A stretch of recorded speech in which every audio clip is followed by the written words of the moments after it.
As a disclaimer, Monster Fuckers Anonymous is indeed about wanting to love and have sex with monsters, but we want to make things extremely clear from the get-go. Not all of the chosen monsters will be sapient, but we will not be endorsing zoophilia or bestiality. We will be as transparent and ethical as possible, while also sex positive and mostly having fun. Vampires that stalk in the night, werewolves that howl to the moon, dragons that loom over the skies.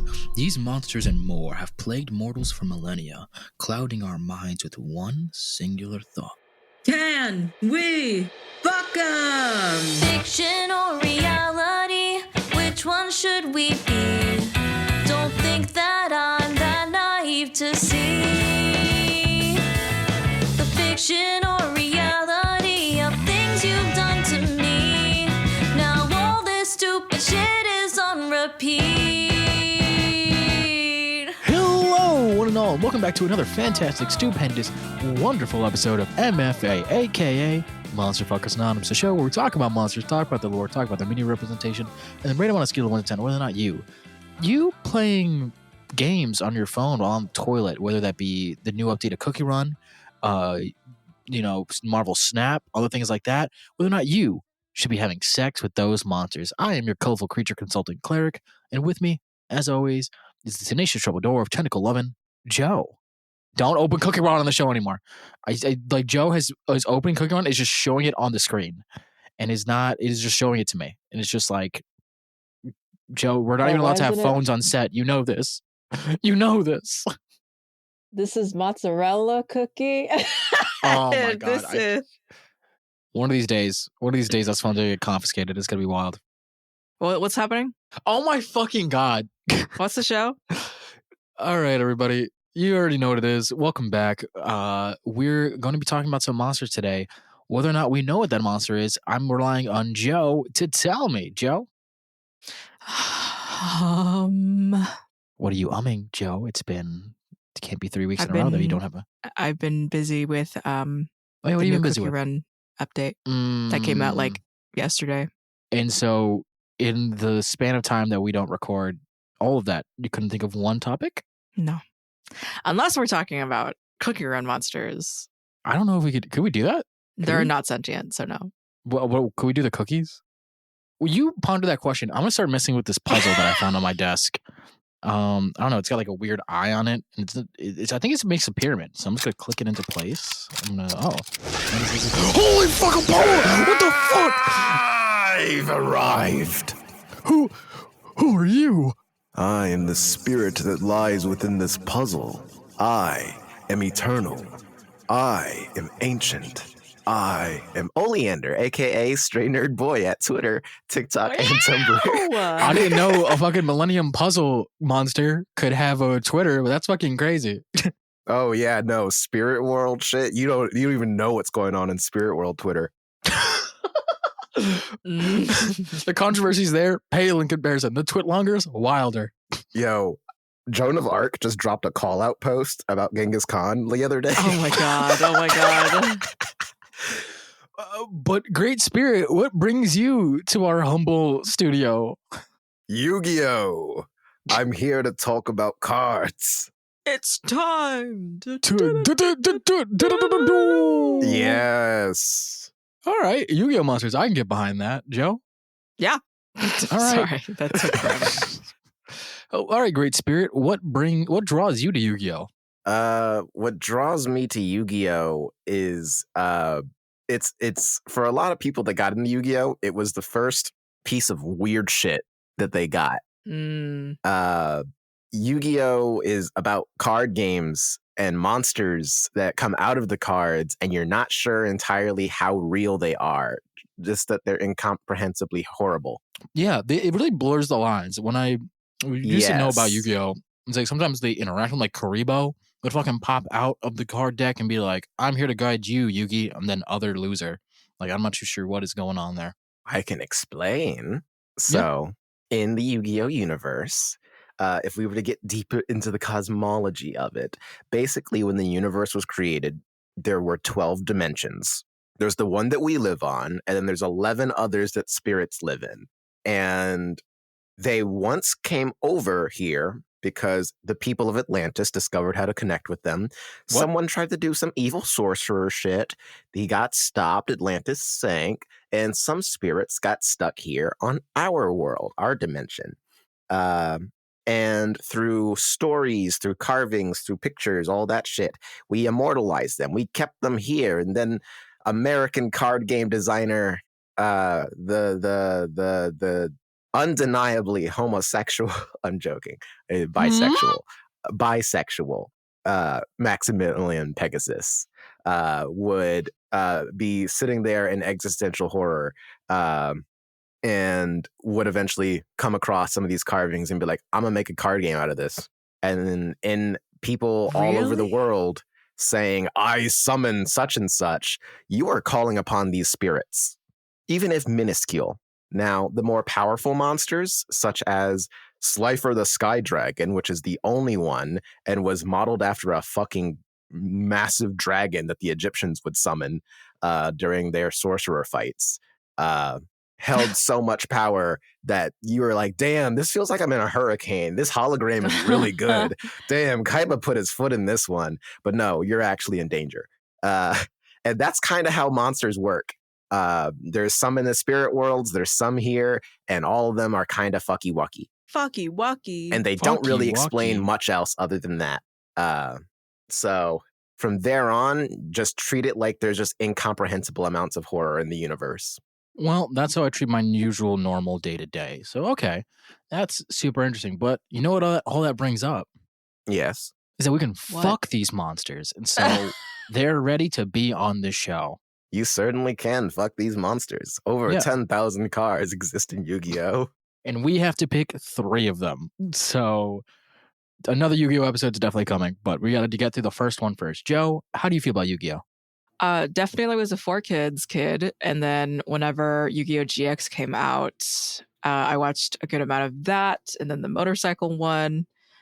Like all great pieces of media, if people were cosplaying them and like making cosplay videos on YouTube in like 2010s or something, I was just, for whatever reason, just more obsessed with cosplay videos over actually watching the media proper. Because I think I was like too busy watching Bleach or something, and I had to put my whole like life and focus into Bleach at that point. And I don't know, I was autistic. I still am. We can tell. Yeah. But May Valentine is and continues to be my Baddie. my love. Absolute Patty. Yu-Gi-Oh's Rouge of the Bat. Exactly. All right. Well, that's a segue, to say the least. But with that, we all have a little bit of experience with Yu-Gi-Oh! But now it's time to talk about straight up raw dogging some of them. So, as the my show God. usually goes, I picked a Yu-Gi-Oh! Monster, Joe's picked one, and Oleander has brought one, and we're going to see who has the best, rating them on a scale of 1 to 10, who has picked the best Yu-Gi-Oh! Monster to fuck for this episode. We do want to shout out, because there are 10,000 cards available, we do want to shout out some honorable mentions that were not picked for this episode, but maybe picked for another one if we ever do this again. One of those Hell yeah. being Moki Moki. You know, the little block things? Yeah, the little blocky soap-looking dudes that Hey. relax you really well. Oh, I mean, if they want to relax my butthole and do something, you know what I'm saying? Whose other honorable mentions we want to do? Zork! Dragon yes. penis! Zork Necrophides with his massive dragon cock. I mean, that's 2 heads for the price of 1. Oleander, what was your honorable pick? We also need to throw one in there for Gwen, the Harpy ladies. May Valentine. May Valentine. You don't get a third May Valentine? What the fuck, Oleander? Jesus Christ. Oh, okay. May Valentine. Thank you. Anyways, now that we have our honorable I mentions, wasn't aware we all had to say it. get Echolalia. Come on. Oh, Anyways. Oh my God. Okay. Anyways, let's dive right in to this episode. I'm ready. I got my dual deck ready to go. Joe, I don't know if you have yours. I definitely know Oleander has theirs ready to go. I have my dual deck ready to go on 3 different platforms. Yeah, Sickening. that's so true. I got physical cards. I got Duel Links. I got Master Duel. I also got DS games somewhere. Somewhere in the Grand Archive. Somewhere. with that, we're ready. Joe, you want to give us a start? Yeah. All right, let her rip. Elemental hero Burstinatrix is the lone woman in a themed group of superhero monsters, alongside other hot elementals. In a red jumpsuit with an open breast panel, thigh-high boots, and gauntlets and knee pads with sharp edges, her palms carrying orbs of fire aren't the only thing that can take the heat. In Yu-Gi-Oh! GX, she easily reprimands her fellow elemental heroes when they're sighted in the wrong deck. What a disgusting little deck you have. What the fuck was that? What was that? What the fuck was that? No, explain yourself. That's something I heard Cass say while playing Magic the Gathering. Okay. Fun fact: Yu-Gi-Oh's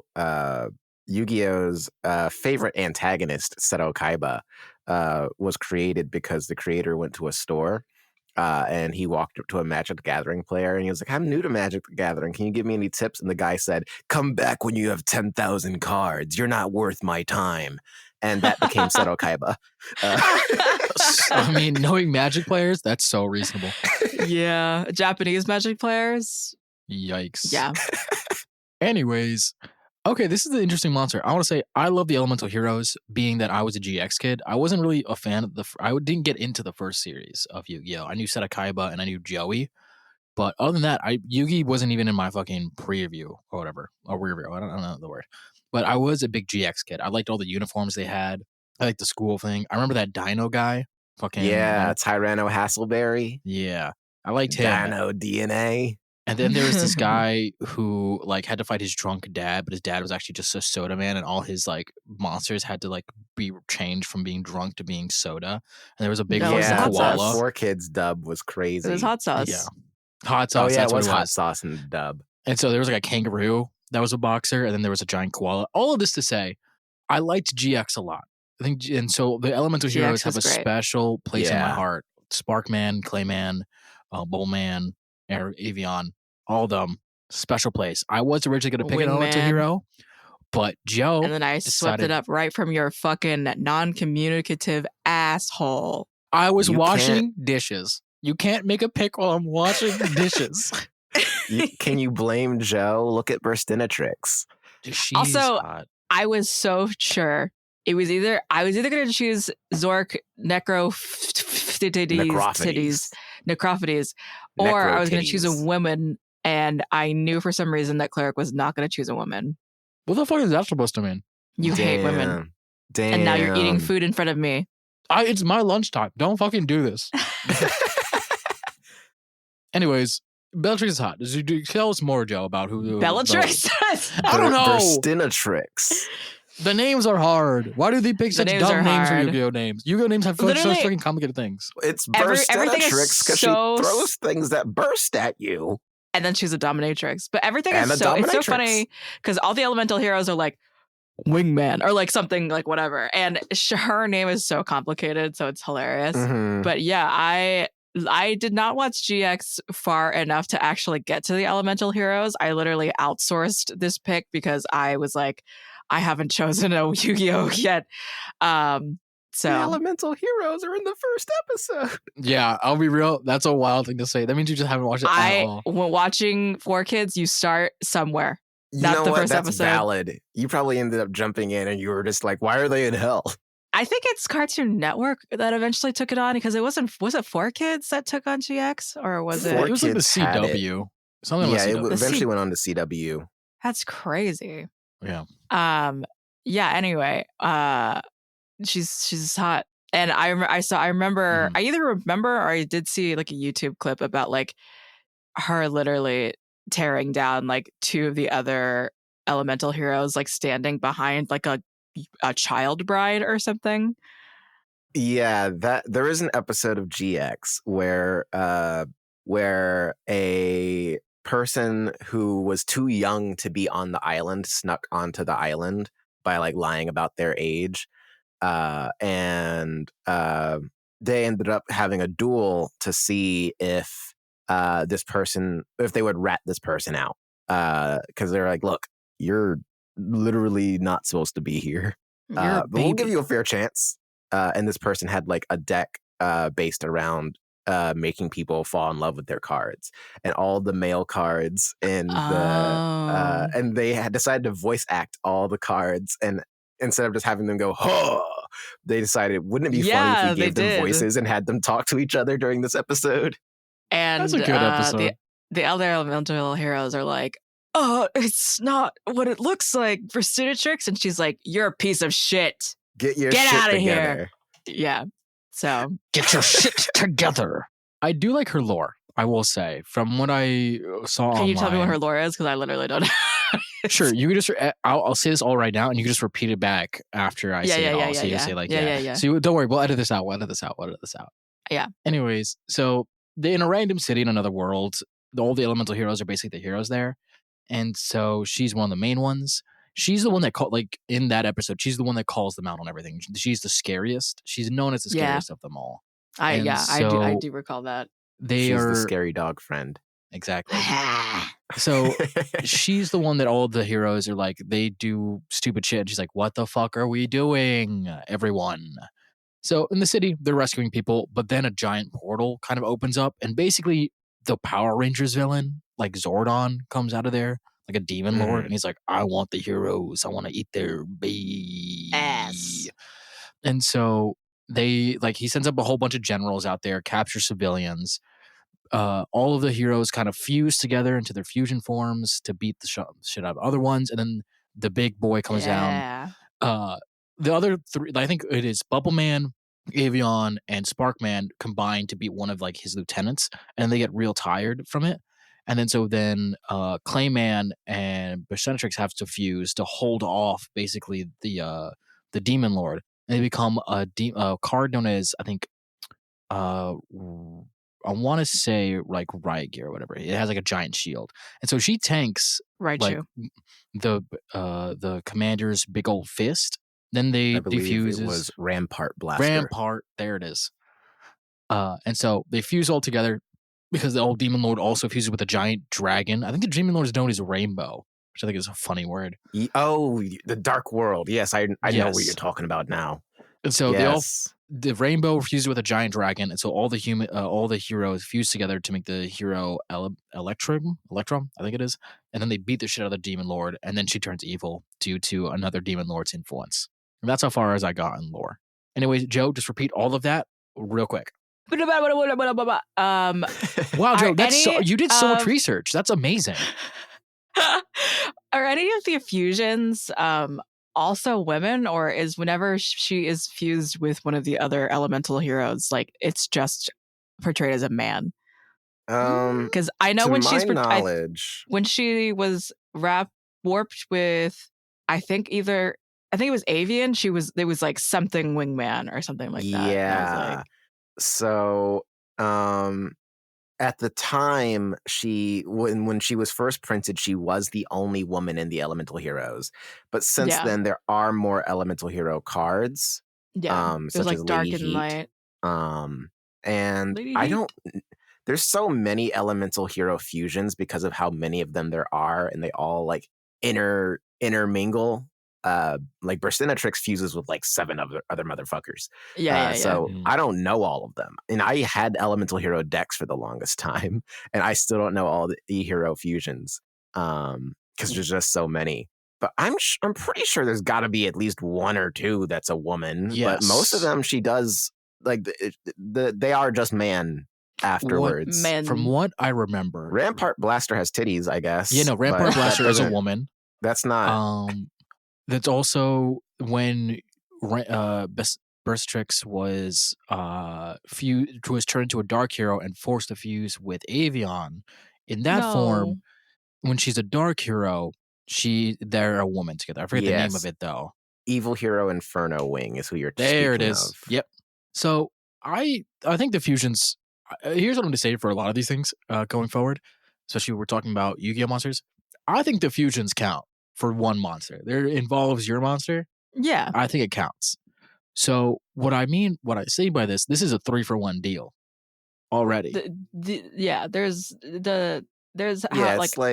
it's like over Steven 20 Universe rules. Yeah, exactly. Yeah, they're all part of the same person. Yeah. So it's I just You imagine got like so many options. I'm dating my girlfriend Burstinatrix, and she's brought her boyfriend Avion, and now we're both gonna go watch a And he movie brought together. his boyfriend. Sparkman. And they all want to fuse before we go on our date. We're gonna get a group discount at Denny's if they fuse into Electron. But I think it's super interesting. So how are we all feeling just collectively? Let's just go around. Burstinatrix, good or bad off rip? Burstinatrix already looking good to me. Okay. Looking great. I'm not really seeing any issues, to be honest. Yeah, there's no real downsides here. Yeah, she is. Like you can touch her. It's not a heat elemental thing. It's She just has fire powers. Yeah. And she'll call you on your bullshit. You better shape up. You're she likes to burst and she likes to tricks. Come. Yeah. So here's my scenario in my brain that I'm cooking up for everybody here. Mm-hmm. Okay. Burstinatrix, you are just a random civilian in their world. Burstinatrix is like your superhero girlfriend. She's constantly like, you're together. She's like very domineering. She's a top. She's like the one that takes charge. And you're like, yes, 100%. But then suddenly, watch beeps. She's like, hey, I got to go. Dinner is served at my other apartment. You're like, we're having dinner right now. She's like, I got to go check, make sure my oven is off. Disappears. And then you see the superhero fly out the window and you're like, damn, I wonder if that oven's good. I hope she gets to it in time.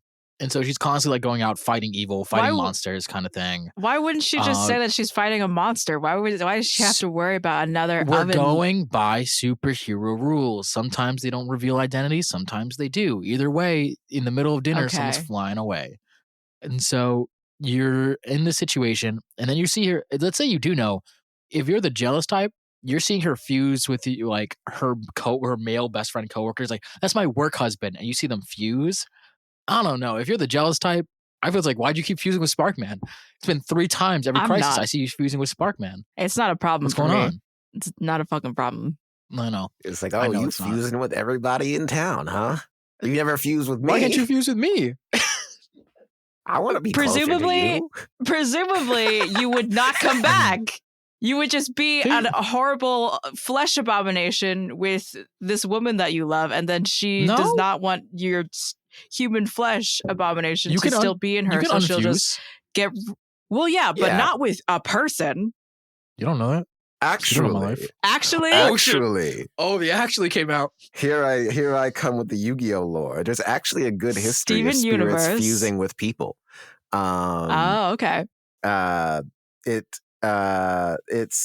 gonna come up again with my monster, because they did fuse with a spirit.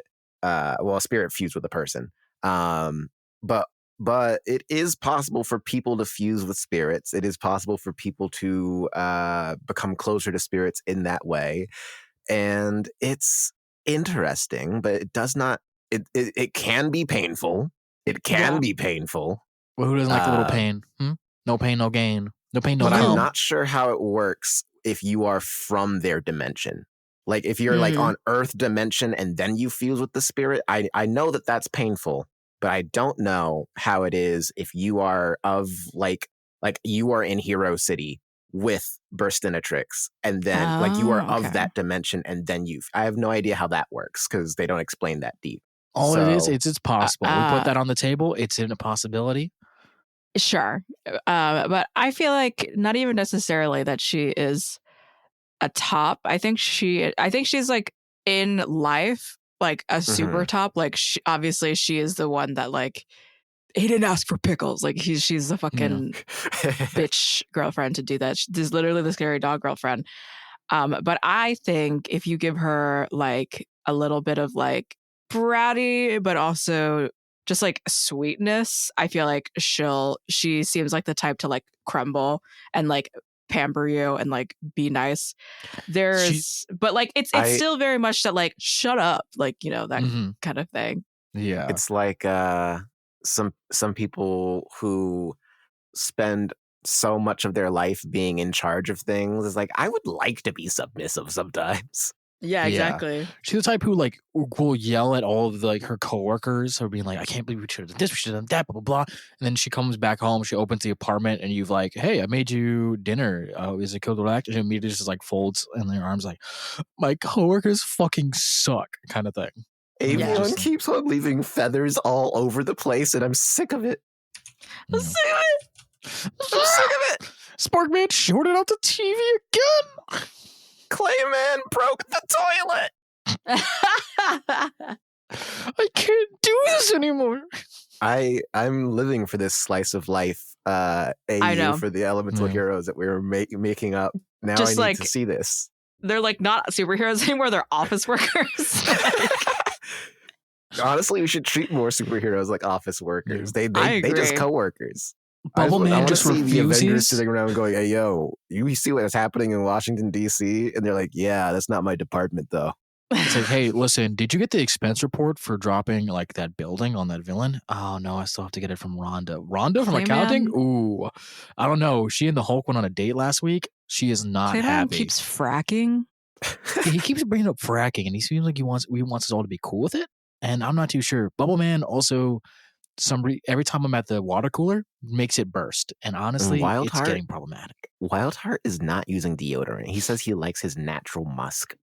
Hey, Mr. Wildheart, we called you into HR today because there's a couple of complaints about your smell. Poison Rose gave me a tree for my birthday, and it was poison oak. Okay, Miss President, we can't keep doing this. That's an HR violation, okay? We're going to have to write you up again. It's not my fault. All right, we're moving on. Possibility. Let's get to the scale. I don't know the answer to this question.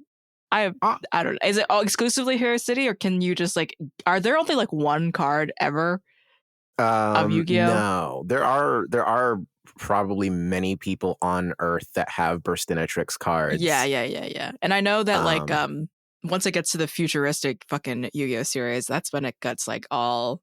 Hell, I don't know what happens after 5Ds. So, I know there were war crimes, and I know there were streamers, and I know there were circus performers, and that's all I can really tell you. Sounds like a recipe for something, but I think we could factor both in. I think one, the elemental heroes are surprisingly, the base 6 of them are surprisingly common cards. Mm-hmm. So most likely, if you encounter them in the real world, they are common if you're looking for elemental heroes. Mm-hmm. What isn't common is their fusions, but let's focus on the original for right now. The second thing is if we are in Hero City, they're your regular everyday heroes. You can have those conversations with them if you're in the hero world. Because regular civilians have relationship with heroes all the time. You just have to make the effort. It's audacious, which we can get to that, but it's an effort that you can do. Yeah, give Spider-Man a free hot dog from your stand. Free hot dog. He's a free hot dog, Spider-Man. Hey, Spidey, you want a bagel? Scoop it. Have you seen? Oh, I'll talk about this after. I'll talk about this in the break. I know what you're about to say. Scoop. The scoop bagels. Evil. We need to call it elemental hero on them. Which is why I think because it's possible for people to encounter them both in the real world and in Hero City. In the Hero City, it's only one of them, but still, you can make the effort. I think this is an 8 out of 10. God, could you imagine many Burstinatrixes? Damn, I'm trying to make some many Burstinatrixes. You know what I'm saying?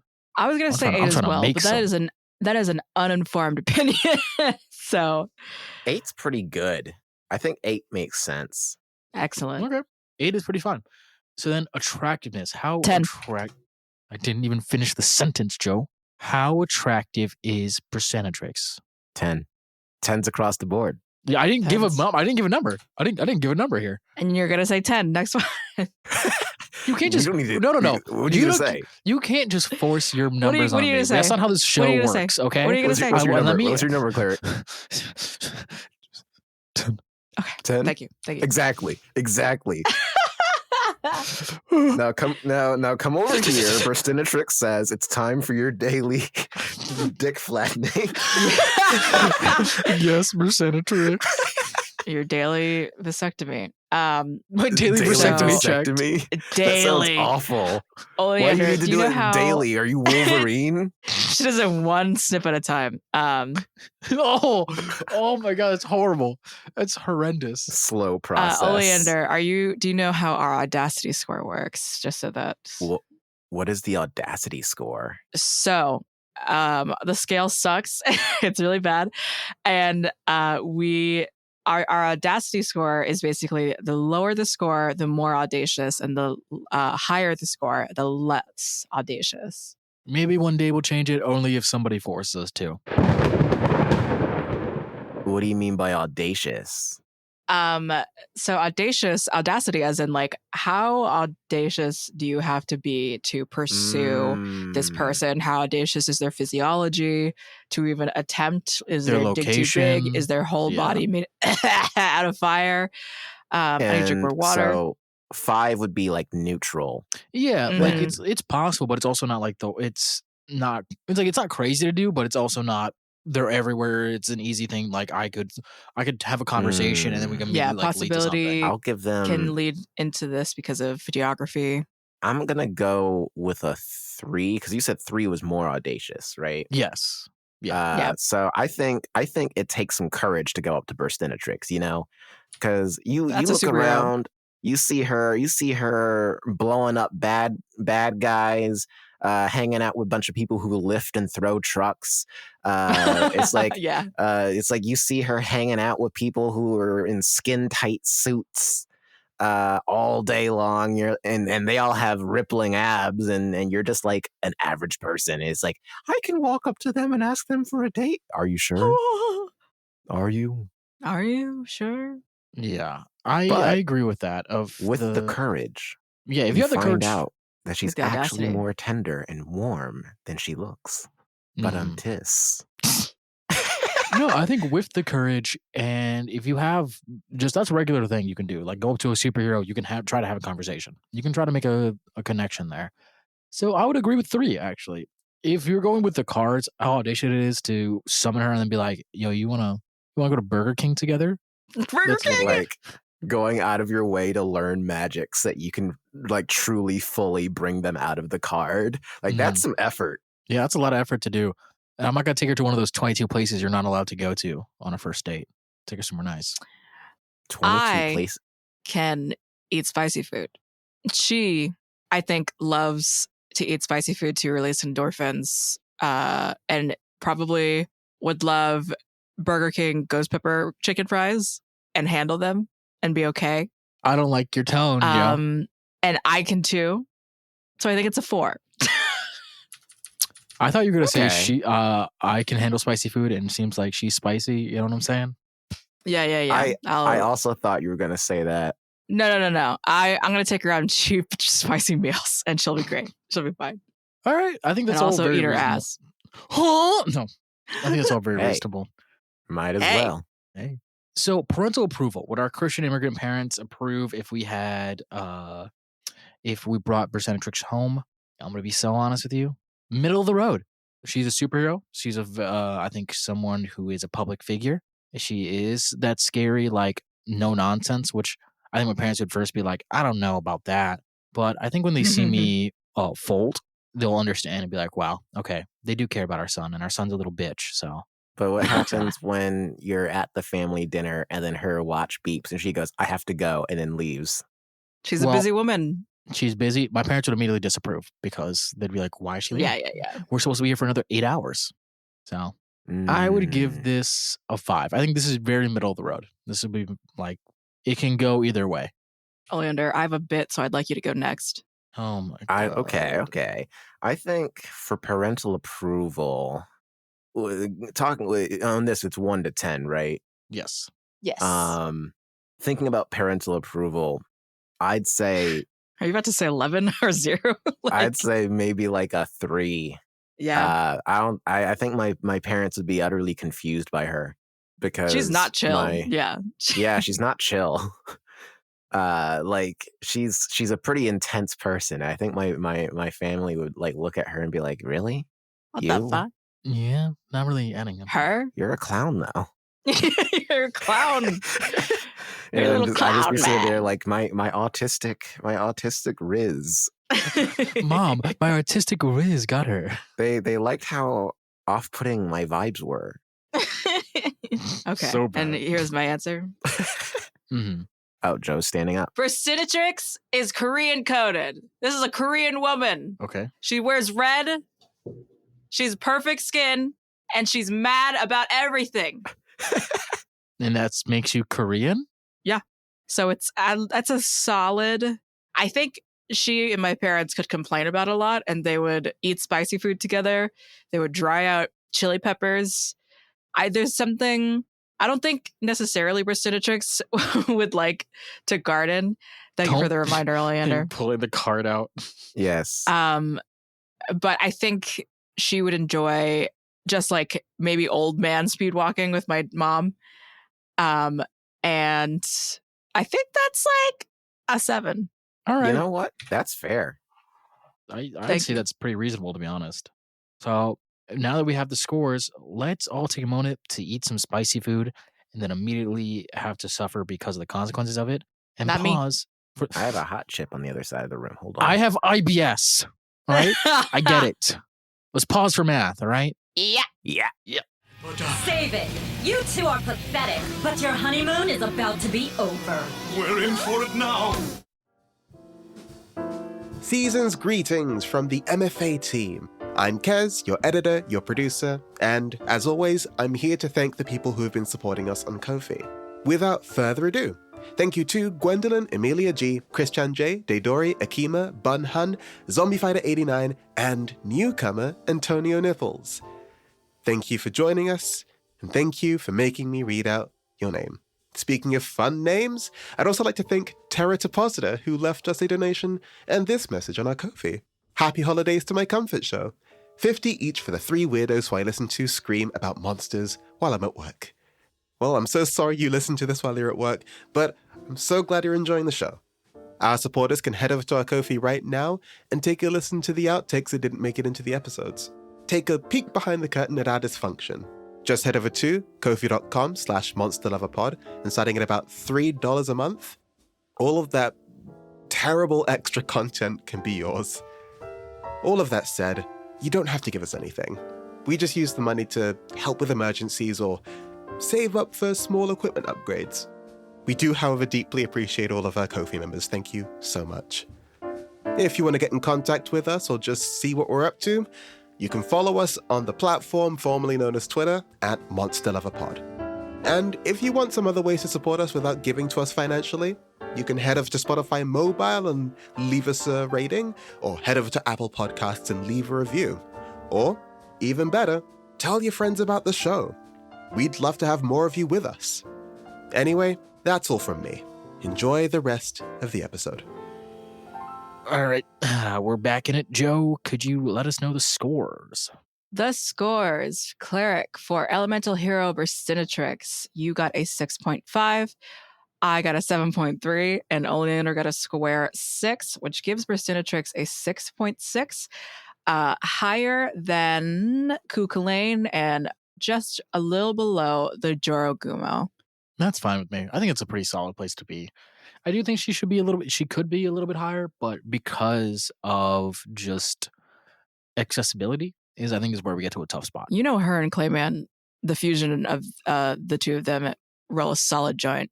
Rampart? Wait a minute. Specifically Burstinatrix and Clayman. Hold on. Why? What? I don't think they have fingers. Because it's fire and earth. They have a big ice gauntlet and a shield. Where does she roll How from? are they rolling this blunt? How is she rolling with their fucking might? I don't know. I didn't watch the show. Okay. All right. Well, Joe mind rolls a blunt. Oleander, great spirit of the Millennium Puzzle. Could you please tell us your pick for this Yu-Gi-Oh episode? All right. My pick for this Yu-Gi-Oh episode is Yubel. Who? And I suppose I do the sexy thing now, right? Yes. Yes. Standing at 6'2", with 3 eyes, a claw on one hand, big leather wings, one half their body masculine, the other half feminine. Switching pronouns and voices depending on however the fuck they feel at the moment, Yubel is a sadomasochistic, very possessive, very passionate lover. And they are terror incarnate, the ultimate nightmare. I don't have it. It's a good ending. That was perfect. And they'll fuck you up. Nice. Okay. Here's a quick question that I have. Mhm. Yeah. Do they have a titty on one side and a peck on the other?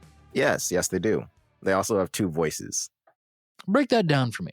So What do you not understand Yubel- about transgenders? No, that's not what I Yubel- mean. I mean about this card specifically. Don't fucking do this. Don't fucking do this.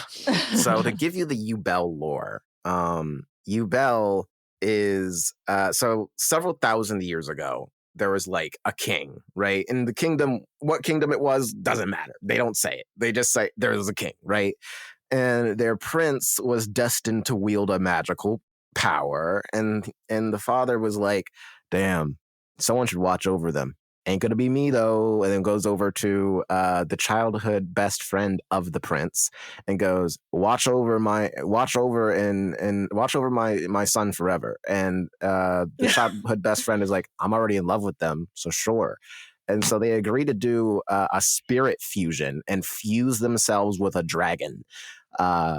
And become the prince's guardian for all of eternity, which, you know, the prince wasn't immortal, so they died and reincarnated, and Yubel's spirit would go on to live on and search for and guide these reincarnations over time until we got to the age of Judai Yuki, the modern reincarnation of this prince, who he sent his Yubel card to space, and it got corrupted by a cosmic entity known as the Light of Destruction.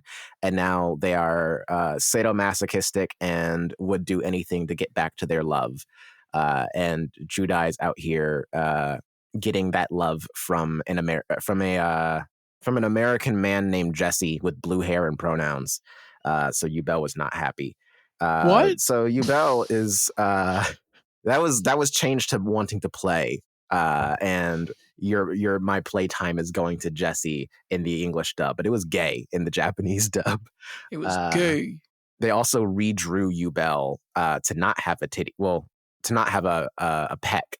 Like on one side is titty, and then the other side is peck. It's never clear at any point what gender what gender identity Yubel has, and they switch voices constantly, and no one knows what they were before they were a dragon person. They had like, Yubel's always been androgynous, and when they became a dragon person and then became a corrupted dragon person, they only doubled down on the androgyny. And so we don't really know. But hey, just like all gender fluid people, they got telekinesis, telepathy, and they can alter reality and bring card effects to life.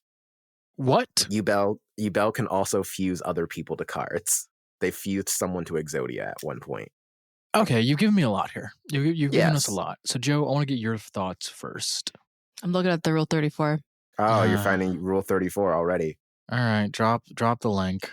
Drop the link. You're not into sadomasochistic dragon demons with cosmic entity madness swirling around them? I'm not saying no, but I am saying caution. What's with them hugging Jaden? Jaden is the the reincarnation of the childhood best friend they loved. Oh my gosh. And then eventually they fuse and become one. And that season was not brought over to America. But Yubel, who goes by all pronouns, fuses with Jaden at the very end of the 3rd season, which was the last one they brought over to America.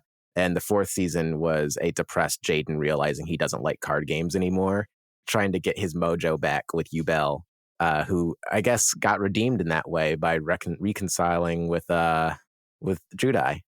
Nice. Okay. I'm liking that in the porn. But that particular gif is when Judai became his villain arc. So gotcha. I'm pretty sure. I'll be real. I am looking at some of the porn for this, and I'm appreciative to some of the artists who keep the peck, half boob. I know. They're a femboy, Yubel. It really depends on what they grew up on, because if they grew up with the 4 kids one, Yubel was redrawn to have 2 titty. Yeah. Oh, you know what? Which is why part of the reason why they didn't do season 4, because Yubel was in every episode, so they would have had to redraw Yubel every episode. So did they bring over the 1st season? They brought over the first 3 seasons, and then the 4th season was depressing, so they didn't. They skipped straight to the motorcycles. Ah, gotcha. That's what I thought. I was like, what the fuck happened? Okay. The 4th season was everyone has depression season. But yes, Yubel also can transform into a large two-headed, 4-faced dragon. Okay, break that down for me. What is that? Where do we get there? How do we get to that spot? So they have multiple transformations. There's Terror Incarnate, and then there's the Ultimate Nightmare. And over the course of the series, she possesses the blue-haired twink from America, who I think was made from Switzerland when the English dub happened, but they still gave him a Texan accent. Don't ask me how that shit works. No, wait. He was from Sweden, and his name was Johan. In the American dub, they made him American and called him Jesse. Anyway, she possesses him. Shit hits the fan. Eventually, they all get sent to another dimension. They see all the Dark World monsters that the elemental heroes were beefing with. Judai spends half the season a villain, despite being the main character. And eventually they get down to the final showdown, and she reveals her final 2 forms, switches into the Terror Incarnate, where they are a 2-headed dragon with a giant eye on their chest. And then after that, the Ultimate Nightmare, where the 2 heads on the dragon sprout human faces on their foreheads. A giant face appears on the chest, and there is another face above that one where a normal head would be, as well as eyes on the kneecaps and shoulders. So delightful. Let me say what we're all thinking. That's so much head. You be getting the sloppiest toppy. Oh my god. That's so so from many every miles. direction. You have angles. You have a new head every fucking night. I thought you were gonna say something crazy, like, so you can fuck their knee, or I don't know, like. No, that's an eye. That's weird, Joe. That's an eye. That's fucking, get some boundaries. Get some fucking, figure yourself out. What I'm talking about is fucking that chest mouth. Yeah. That does mean that anything that's not inside of them is a facial. I do love when there's like a mouth in a place that shouldn't be. Yeah. Mouth in place it shouldn't be is great. Love that trope. Why though? Why are you attracted to that trope? Let's break it down. Let's have a psychology little session. I guess because a face is just too fucking emotionally vulnerable. I don't know. It's cool. Yubel has 1, 2, 3, 4, 5, 6 faces, but only 5 of those faces have mouths. Okay, that's fine. That's again. That's not a hang up. That's not a hang up. I could, if I'm feeling in a dragon mood, I can fuck the dragon. If I'm feeling in a face mood, I can fuck the chest. If I just want a body, if I want to like grip an eye and just go into it, I can do that. I will say, yes. No, go for it. Go. To potentially move on to possibility, we can still kind of like extrapolate as we go on. But how Yubel seems inaccessible, perhaps. Perhaps. To the extent of they are very attached to Judai. However, they have existed for thousands of years. Right. Yeah. At any point, you could have. There's no rules. Yeah, you could have been at one point crossing encounters with them. It's like, oh, you're sitting here watching over the 85th reincarnation of that bitch. Don't you just want to get your back blown out? I mean, you're right. You could have been anywhere at any point in time and encountered a Yubel, maybe. And hey, the card that got sent to space is the first time it ended up being completely inaccessible to anything but a cosmic horror. Okay, but my other thing is that you have to be the reason they have this anger towards what is it, Jaden or whatever, is because they're the reincarnation of their old playmate. So, are we the reincarnation of their old playmate? I don't think so. So I think there wouldn't be even kindness or care there. The possibility of any talk. I think Yubel's immediately going to go. Does Yubel take like worshippers or? Yubel does respect people who go through great suffering and still keep it pushing. Right? Yubel is a sadomasochist who respects the grind. That is the thing. That is their key character trait by the time you get to GX, is that they are a sadomasochist and they respect the grind. What if you're a masochist except with no in the grind? English dub? In the English dub, they'll make fun of you.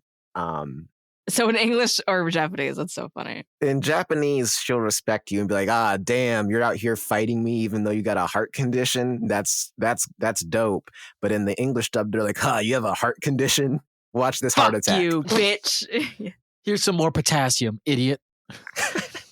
But okay, yeah, they'll respect you, right? If you roll up on Yubel and be like, "Yo, fight me," and they're like, "You're willing to fight me? You know I'm gonna beat your ass, right? Oh, you want me to beat your ass? Okay, I do. Mm-hmm. I respect that." Anyway, I am feeling a 6.5. Well, no, I'm gonna say a 7 proper because I think there is that like through time, it's very possible to come across. There is potential respect there. Not going to immediately like, destroy or raise your town or anything like that. Is chilling for the most part, other than pick and fights, and I think that's very solid. yeah, I would give Yubel like a 6 because there is only one Yubel at the end of the day. But that Yubel's old, has been traveling, has been looking for souls, has been vibing. I got a soul. Like, You end of got the a spell, but day, you don't got to grind, You don't got the grind. I got the suffering and the grind to keep going. I'm with him. Yeah. What is your rating then? I'd give this a 7 as well. No, a 6. I'll be real. I don't think it's that possible. I think she will be more hateful towards you. I think there's only one of her in existence, but I do think because she interacts regularly with humanity, that it's a higher possibility than most. Okay. Attractiveness. I can vibe with that. She's more likely to fuck you than the blue eyes white dragon is. I'll say that. Yeah, that's very true. Not blue eyes white dragon. Attractiveness. 8. I'm with this an 8. I think she's Freudian slip there. You looking to fuck the blue eyes white dragon? I'd suck the dick off the fucking blue eyes white dragon. I'd ride that shit right into the sun. Over here at Monster Fuckers Anonymous, we ride dragons. Yeah. We love casting. We love riding dragons. This is a 9.5. It's not a full 10. I don't know why specifically, but I think there is something very I keep making this joke that like perfect, like from Castlevania, like the perfect being, the alchemical rebus, and this is literally an alchemical rebus. So yeah, there's something very like wonderful in concept to that. Like literally, this is just the embodiment of what we understand to be like quote unquote maybe like the perfect form or something. But I think the design is like so interesting and complicated, and it's great. I don't know. No, I agree. I think for me the reasons an 8 is I'm factoring in their personality of the pure sadomasochism, where I'm like, hey, I can handle that to a certain degree. I do need some like I do need some sweet with myself. You know what I'm saying? It does get into some pretty toxic yaoi levels of like, oh, you're suffering? You must be suffering for me. That's hot. Apparently that's only a 0.5 problem for me. So Hey, you know what? For me, it's a 10. It's a 10. Of course. Because Dragon form? I'm trying to look into that third eye. Right. I'm trying to, and then if we go further than that, I'm trying to look into all different. How many eyes would that be? 12 eyes. I'm trying to see. 14 eyes. I'm trying to look into them 14 eyes. All right, reasonable. Audacity. How audacious it is to fuck them. I think very audacious. That's a 1. Yeah, agreed. Yeah. You gotta be committed. Like you have to make this a goal. You can't just accidentally your way into Yubel's bed. That's a good 2. Given possibility, I think it's a 2. Okay. All right, I get it. I'm with Parental acceptance though is a different story. No. But are we still talking about audacity? No way. That's a 0. Anyone in my life would look at me and go, "Are you okay? Are you fucking serious? Is everything going all right in your life?" That person. We asked him how she felt about you, and They said, I love how they suffer for me. Yeah. The suffering shows their love because otherwise they just choose not to and stop suffering. That's not a good philosophy. And I don't think anyone should get approved for that. So my parents would be like, Jesus Christ, get the Bible. This is going to be a 2 in the sense that they'll probably kill my parents and then they don't need the approval, which again breaks the scale. Yeah. But 2. If Yubel decided that they loved you and your parents said, I don't like that you love them, Yubel would most likely be like, okay, I'm sending you to the shadow dimension. Sending you to the cum zone. You're being sent to the shadow realm, which in the Japanese dub was just hell. Right. Zone. Okay, but what is everyone else's scores? I'm gonna go. Oleander, you said 1. I will also say 2. I'll say a 1.5. Actually, I feel like I can't deny. There's no way. Your parents looking at you walk into the room with the three-eyed, winged, 6'2" clawed titty peck. I think they're just like, it's not even the third eye or the wings that gets someone's like, whoa, pick one, titty or peck. You can't have both. They look down and Yubel's thighs also, one thigh is just fucking shredded, but then the other thigh is like round, it's like smooth and smooth. Like they're like, look, I wanted one side that I could like use to just have like smooth skin, and another side to crush people's heads with. You get the best of both worlds. Do you like strong thigh or you like soft thigh? They got both. We got the numbers. Put it all together and you know you get the best of both worlds. Jaden, I can't believe that after all this time, you still don't see what I've done for you. And for that, I can't forgive you. You get the limo out front. Oh God, the verse. I can't stress how much Hannah Montana is in every single person in our generation's vocabulary. Yeah. All right, Joe, before I start singing the rest of the song, what are the scores? The scores for Yubel, for Cleric, it is a 4.3. For me, it is a square 5. For Oleander, a 4.5. So Yubel gets a 4.6, which is the same score as the Scylla and the Horned Devils. Okay. Same, like, kind of demonic vibes, you know? I'm Sure. with it. I think that's a fair spot for her. So, I'm wrapping up this episode, and like we said at the beginning of the episode, Joe stole my pick, stole the Elemental Heroes that I wanted to talk about, but I was looking into Yu-Gi-Oh! Lore, and I found one that I thought was interesting enough to at least give us some time to ponder, some time to discuss, sometimes to think. And the one I decided to go with is Eldlich the Golden Lord. This is actually one that I don't know a lot about. In times past, sages and sorcerers discovered a magic stone of immense dormant power. They called the stone Eldlich and began to devise a way to harness its untapped potential. Blinded by their greed and hubris, they sacrificed thousands of souls to the stone, eventually becoming prey to it as well. Countless hands have touched the stone and been corrupted by it, until it came into the hands of a prince whose will and unshakable greed outmatched the Eldlich so much it had no choice but to bow to the avarice of Eldlich, the Golden Lord. There it is. Damn. There. Yeah, I'm gonna send a bunch of pictures in the chat now. Not him being blonde. This is a Gilgamesh ass motherfucker. They're kind of cunty. Snatched? Look at that pose in that. Look at that pose in that last picture. I like him prideful. I him hubrisy. That's kind of my vibe. You like so him with a tiny waist and a huge ass and thick I'm looking at hips. this picture hourglass right figure. now. You know what I'm saying? He's kind of cunty. His battle armor's got high heels. What is his waist so small for? To be a whore? Yeah, he is a whore. He's greedy and he's a little whore. He's my little whore. This is a power bottom. Well, okay, so let's get into it.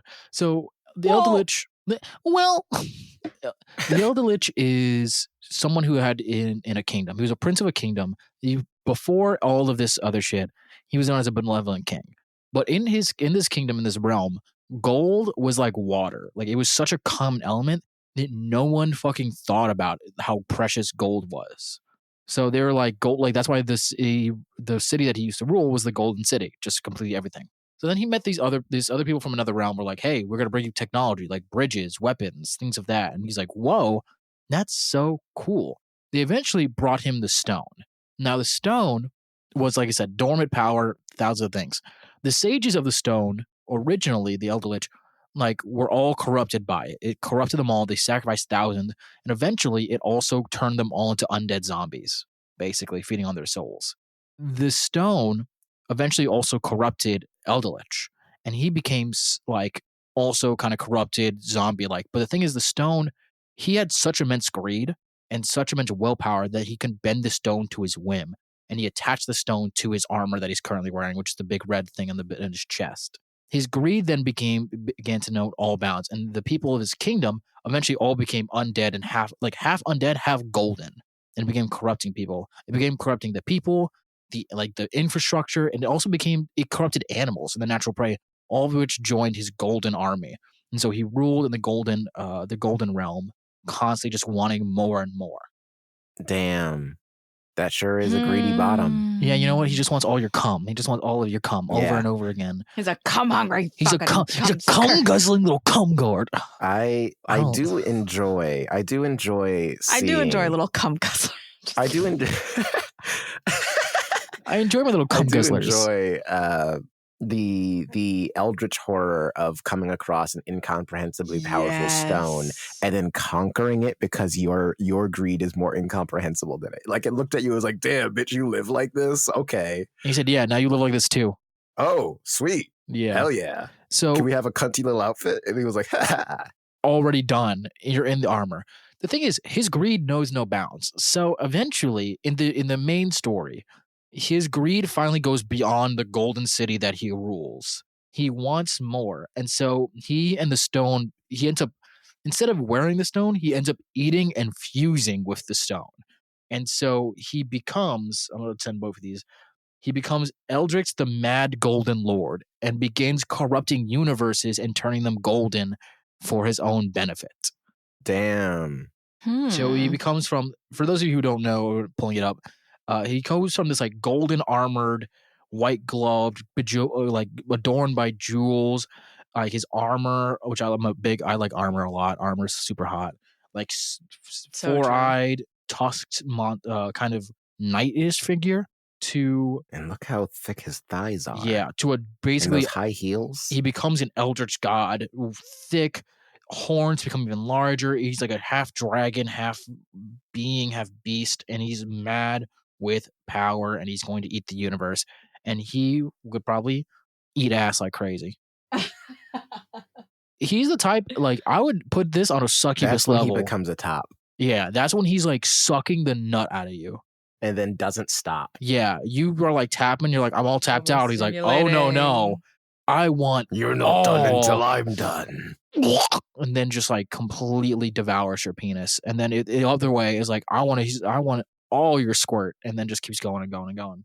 Yeah. So this is somebody who's gonna fuck you into oblivion, a greedy little power hungry little we're all greedy or little. Well, no, not little, but greedy. A greedy, selfish top who just wants to either get all your nut or get all the pleasure in the world. And I think that's hot. I know I talk up greed FMA every other day, but I think there's something about like a monster or like just like anyone that is so solely dedicated to one thing that it can get a little boring. That is true. I do, like, when you only embody one aspect, when every aspect of it is very simple, there's not much to you.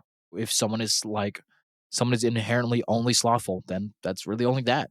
But I also think because that simplicity is attractive. Sometimes you just need to fuck somebody who sucks. With one personality, a one-sided personality. No depth, no dimension. I want to say this right now. He might be greedy. But he does have a second trait, and that is serving cunt. Okay. Exactly. You cannot forget that. Greedy, desire, wants more, wants to corrupt the world, ambitious. Those are all the things. And to another point, there have been other monsters on the show that have less than a one new personality that have ranked high. So I don't want to hear any of this. I know. I don't want to hear that as a detriment at all. I completely understand. I will also say there are other forms of Eldlich. It's not just the Mad Lord and his base. There is another form of where he's conquered the madness, where he's conquered the greed of not only himself, but the stone, and he becomes Eldlich, the wise Golden Lord.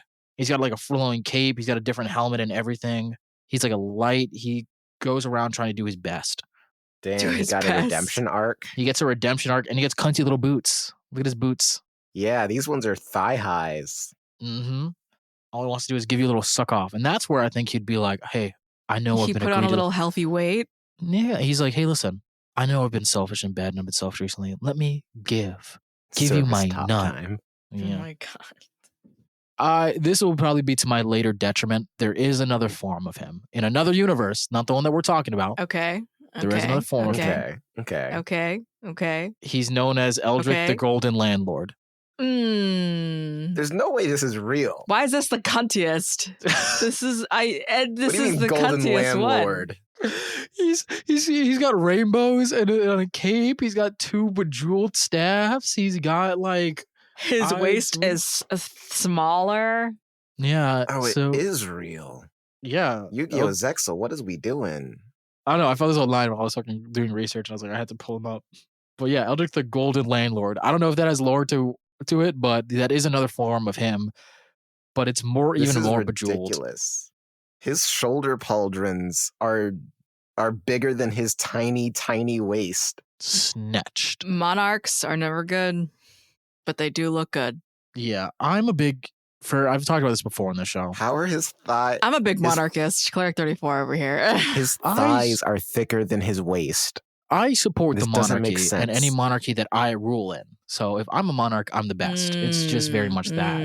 I am the king. I am in control. I am the best. I see. The thing is this your Yu-Gi-Oh! We gotta cut the show. We gotta cut the show. We gotta cut the show. What was that, Oleander? Is this your Yu-Gi-Oh! Sona? Are you just hoping to be a cunty king? Maybe. Anyways, I think this is a cool character concept overall of like a greedy king. I love armor. I think armor is just hot in general. And so a person that's full armor that you could still have sex with, I think is hot.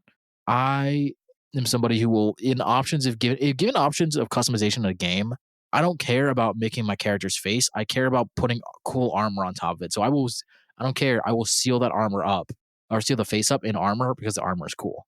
So I think this is hot. And I think he's like a greedy. He's greedy. He's selfish. Service top. Power bottom wants all your cum. He just wants everything in you. But he wants you to give it all.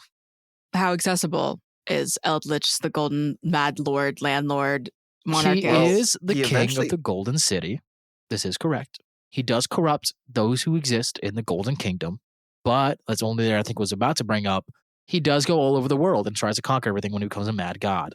Yeah, and he eventually gets to a full universe. Yeah. So I think that's pretty accessible. I say that's pretty accessible. Has he ever failed?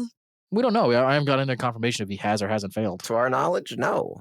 There are cards that have lore that cross over with other cards' lore, so there might be something for this Golden Army. I just haven't seen it yet.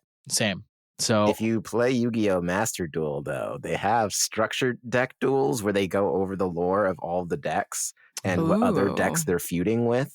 So if you're into that, just don't play the online mode and you'll be fine. Because the online mode will make you want to rip your hair out. So for us, in our obsession right now, no, he hasn't lost, which means he's a forever winner. Let's go, baby. Yeah. No losses. It's not interesting. That's a breadwinner for you, right? Yeah. Don't you want to just like have a cunty king that can give you anything you want because they have everything? And just wants all your cum? I don't have that much cum to begin with. I'm sorry that everyone who listens to this podcast out loud. They come back from a long day of conquering and they peel off their sweaty, cunty little armor for you. Why are they cum hungry? They have a little wine glass. It's filled with cum. Come now. Drink it up, guzzle it down. I He's don't, gay. Yeah, and so am I. I'm not seeing the fucking issue here. This guy fucking drains, like, gets an enema every day, is a vegetarian. Like, he's a toxic gay guy and a king. I'm not seeing any downsides. This guy has a bad relationship with food. So do I. He did eat a rock. So do I. Okay, please. Possibility. I need some guidance. I think because he becomes a mad god, it's a higher one, but I am a stickler for the rules. So he is in the Golden Kingdom and he has a king. That does make him a little bit less accessible, but he does eventually decide to consume universes. And then he's a wise lord. And, you know, who doesn't want to fuck their toxic gay landlord, which is a conundrum. I know. That is so unappealing to me. That is so utterly unappealing. No, that's bad. I'll be real. Me even saying that, I was like, this is gross. I'll give this I think for possibility, this is a 6. I think for possibility, I think I'd give it a 7 because from the art of the card, it implies that even when they're out doing the conquering, he's out there, right? Which means that even like if you're just like a member of his army or you're one of the people who see the army coming, you see him coming and then you can see him coming. It's not going to be ethical. It's not going to be an ethical coming. I'm going to power dynamic is awful. But yeah, that's true. I'm gonna go 6 for the power dynamic, but also just the everything. Yeah, attractiveness though. I think this thing is so attractive. I think Eldlich is hot. All his forms, everything I've seen, I think he's hot. I'm gonna give this another 10. I'll be real. I'll give Eldlich. I'll give them a 7 because they're cunty. They're cunty. Sure. This is true. This is true. But there's only so much cunt you can serve. Yeah, and be a landlord. With the helmet still on before I'm like... That's your opinion. Hey, you gotta serve face too, okay? No. Helmet is okay. I want to know if the face card declines or not. I don't need the face card. I have an armor fetish. I don't have to do the face card. We don't have to ever look at each other in the eyes, ever. I want to look someone in the eyes. That's why I liked Yubel. They had too many of them. They had too many. I'm autistic. I can't make eye contact. That's why I like it. I like feeling uncomfortable sometimes. Oh my god! Give a number. Give a number. I'm going 8. Oleander said 7 already. Okay. Audacity. How audacious it is to fuck Eldlich. This I will admit. That's gotta be a 1. Audacious. Not a 1. I don't think it's a 1. Really? What is it for you then? 3. That's crazy. No, it's not. Explain why it's crazy. You explain to me why it's not crazy. No. The tables have turned here a little bit, Joe. Usually, you're the one who gives off this wild score, and I'm like, well, you should explain that. And you just say, no. And then I have to just deal with it and try to explain it away. I've given you a crazy score. What do you think? Why? Why shouldn't I give it a 3? Hang on. I got an answer. If you open Cookie Run, I'm ending the podcast. No. It's not Cookie Run. Hang on. Just give me like 1 more minute. Okay, well, we can vamp, I guess. I don't know what they're doing for this. I thought a 3 was a very reasonable score. You know, it's not like you're giving you a fucking 9. I'm going with a 1 simply because in my head, to me, I'm just like, look, if I'm in a situation where my ass is getting beat on the battlefield, and then I see a cunty little king come up, and I'm just like, shit. I'm switching sides, right? Like that's gotta be crazy. Not crazy. People do it all the time. I don't think it's that. Yeah, but like switching sides and being like, hey, yo, not only am I gonna switch sides, but I'm gonna bust it open. Like that's a big fair. one. Okay, you ready? Okay, yeah, Joe. What? Ready? Yeah. Is that Cookie Run? Yeah. That's gonna be a 1. Parental acceptance. The silence in the studio is really loud right now. Parental acceptance, I think. This is probably pretty high. Yeah, I think it can work. Yeah. It's a king. He's charismatic. While he's greedy, I think he knows how to work it. And he's cunty, so I think it also works out. I'm gonna give this a 5. I'm I gonna think give it it. go either way. I'm gonna give it an 8. Right. Hmm. Reason why is I think my parents would be like, "You're gay," and then they'd be like, and then I'd be like, "He's rich," and they'd be like, "Valid." Valid. I'd be gay too for that.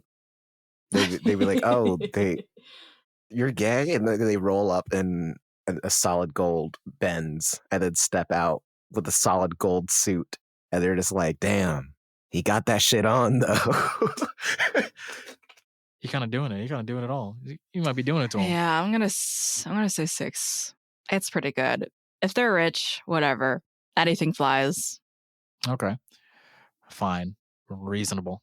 I think We've got the numbers. we got the numbers. Let's get a little bit greedy with it and see what we can scrounge up. Joe, pause it.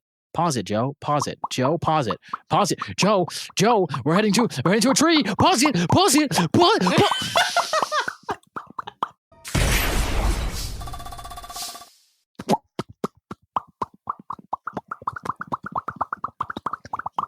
And that was Bubble Man language for... What's the scores? Yeah. Okay. So for Cleric, for Eldlich, the Golden Mad Landlord, that's going to be a 6. For me, that's going to be a 5.3. And for Oleander, that is a 5.8, which gives Eldlich a 5.7 throughout the overall episode. I think that's fair. I like that. I think, I will take that win. I'll take that, not win, but I'll take that score. I will say, would we like to start with the loser or would we like to start with the winner today? I think we did loser last time, so let's start with winner this time. The loser doesn't make any sense, but the winner for this episode is Burstinatrix with a 6.6. That makes sense. Women with no hangups, really, is someone that this is maybe the first woman I've ever brought that actually had like a moral compass, moral code. She's the most average person you've brought. Dimensional personality. Just average all around. And somehow that ranks high in our book, which is fucking wild. Just a reasonable woman. Just a reasonable person. Yeah. Who's number 2? Our mid for this episode is a 5.7 Eldlich. I think that's fair. Damn. He is a bit like... I wish it's not fair. It's definitely fair. Compared to others that have been on this list, I think it's fair. He may be cunty in my book, but he is greedy and he is a C-3PO got higher than Eldlich. It's not fair anymore. Why was C-3PO on this list? It's not fair anymore. I've changed my mind instantaneously. Why the fuck is C-3PO ranked higher than a king of a kingdom? Move on. What's the loser? Who's the loser? The loser is unfortunately Yubel with a 4.6 today. It's a guest lose, but also it's a show lose because our scale sucks. And we're sorry, Oleander. Boo. Boo. Yubel deserve better. Absolutely. Y'all ain't trying to get into all 6 of those faces. I mean, 6 face fucks. We are. Pretty solid, but I just don't think when you can make a party out of it. When you're dealing with a sadomasochist who you can't derive any joy from, I think is where you get a little bit of inherent negative there. That's your opinion. My opinion, but it's true. But even though you're a loser, Oleander, thank you for joining us today. Before we seal you back in on this puzzle, do you want to tell the people who you are? Say some last words? Hello, everyone. I am Oleander, the terror incarnate, the ultimate nightmare. I am eternal, and I'm going back into the puzzle now. You can find me in Spirit Twitter at Stray Nerd Boy, and you can find me pretty much on Spirit TikTok and Spirit Tumblr in the same places. All right, and okay, and I'm immediately taking all the pieces of the puzzle away, so it's no longer formed. And they're gone. All right. Well, thank you to Oleander for coming to our episode. We're going to seal you away in a little binder here. But with that, we should be good. Joe, any last words?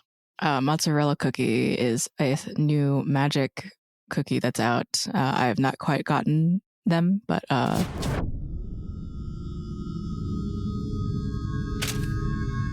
Joe. And then olive cookie is Joe. An architect. What? Look, it's a letter, a golden letter. It's just yellow. No, it's golden, and you know where that comes from. Nah. Joe, Joe, they shouldn't know that we're down here. If they find out that we're down here, we're gonna get in so much trouble, Joe. We've been doing this for the past 44 episodes at this point. Like, how? What do you mean? Should we open it? No. They'll get mad if we don't open it, Joe. They'll know that we don't open it. Who?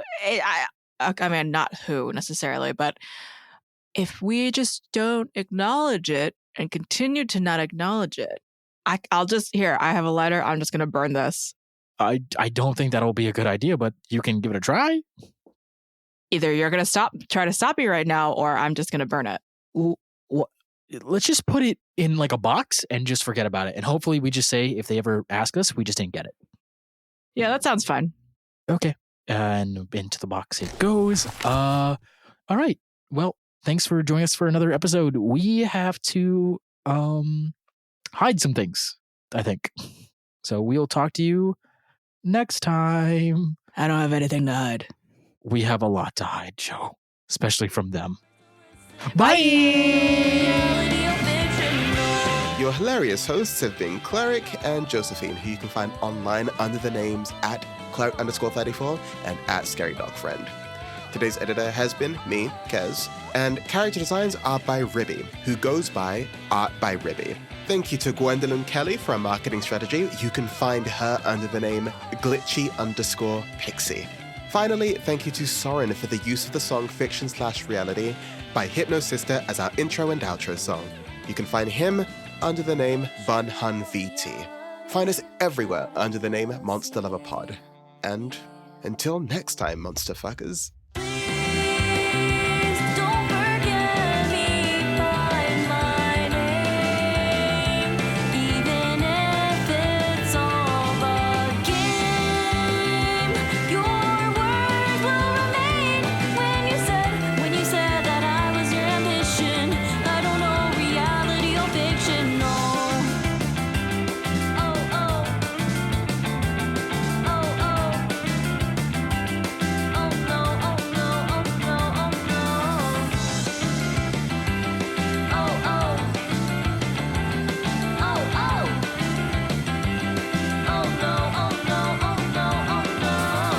Wonderful. Killed it. One take, One take, Joe.